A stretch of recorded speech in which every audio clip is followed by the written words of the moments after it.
to another segment of the Sit Down with Malik Wright, presented by First Star Logistics. On this segment, I'll pretty much be picking a fight, I would say, with commentators, analysts, and those of us in the media. We are so quick to give someone the greatest of all time moniker. We are so quick. And I don't know why. I don't know why. It happens all the time, and it always ends with us putting our foot in our mouths. You might be saying, Malik, what the hell are you talking about? Let's talk about the UFC, for example. We were so quick and ready to call Tyron Woodley the greatest welterweight of all time. Is he better than George St. Pierre? Let's start creating these dream scenarios, these dream matchups, yada, yada, yada. What happened? Tyron Woodley gets dominated by Kamaru Usman. Then we're ready to say Kamaru Usman is the greatest welterweight of all time. He's this close to to breaking Anderson Silva's record, or whatever it was. And then he gets knocked out cold by Leon Edwards. We said Ronda Rousey's the greatest women's mixed martial artist, and then she got sparked by Holly Holm. She came back, got sparked again by Amanda Nunes. We are so quick to say that about everybody. Henry Cejudo, greatest. Henry Cejudo lost to Aljamain Sterling. Aljamain Sterling, greatest. Aljamain Sterling gets knocked out by Sean O'Malley and Sean O'Malley Moraes before.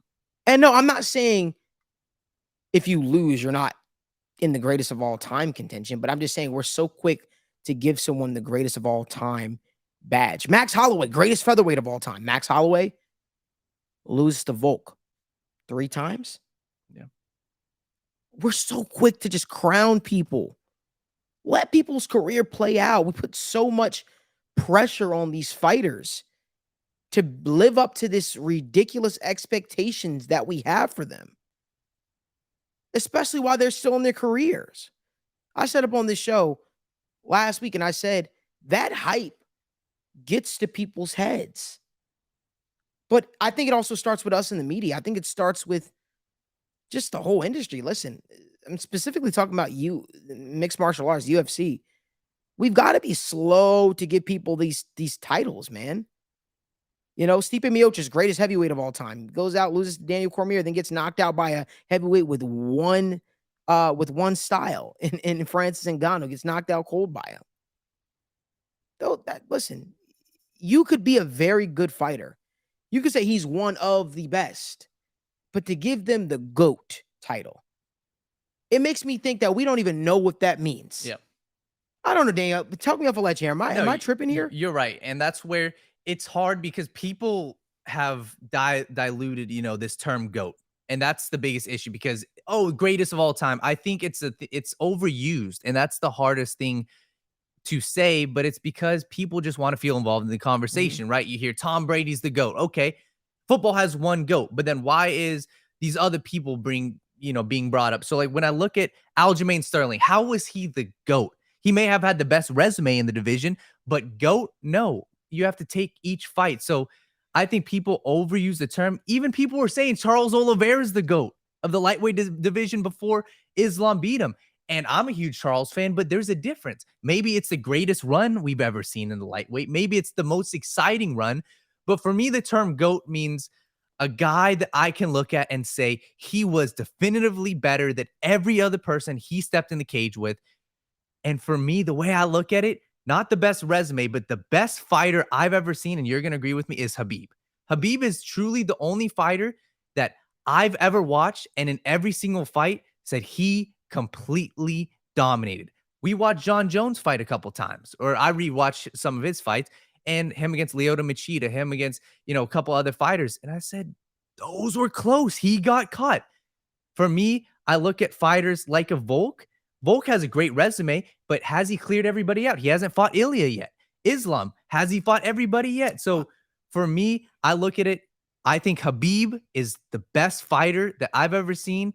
Jon Jones has the best resume, but even a fighter like Jon Jones, he got caught a lot. So I think Jon Jones lost to Dominic Reyes. I'll say it honestly. A lot of people are scared to throw that out there. I think he lost to Dominic Reyes. I think he's going to lose to Tom Aspinall if they ever fight. I think that the dude made a business decision. I like Jon Jones. Jon Jones is one of my favorite fighters to watch. I think he made a business decision to when he decided to debut at heavyweight. Uh, he took the path of least resistance, took on Cyril Gane, knew the guy didn't have any ground game, was able to take advantage of that. Now he's fighting a 40-year-old, a 40-plus-year-old Stipe Miocic, and he's gonna win, and he's gonna get crowned for it. But to me, if you want to really have that GOAT title, you stay, you defend the fight. You fight people like Sergey Pavlovich. You fight people like Tom Aspinall. And no, it's not because we're obsessed with seeing you lose. It's not that we're obsessed with we want to see you go out with a loss. It's not it. But let's face it, Jon Jones's light heavyweight run was phenomenal. It was great, but it also has some asterisks next to it, especially with the failed drug test, right? So how can he right the wrongs? How can he rectify those years lost? Because the guy is still fresh. The guy has had a lot of time off when you consider a lot of these other people. Well, you fight some of the new and uppercomer. That's the only way you can sort of silence this, or unless or unless you retire and you leave with what if questions. People wonder, okay, if Jon Jones didn't get suspended, if Jon Jones didn't miss all this time, I'm talking about years and years breaks in between fights.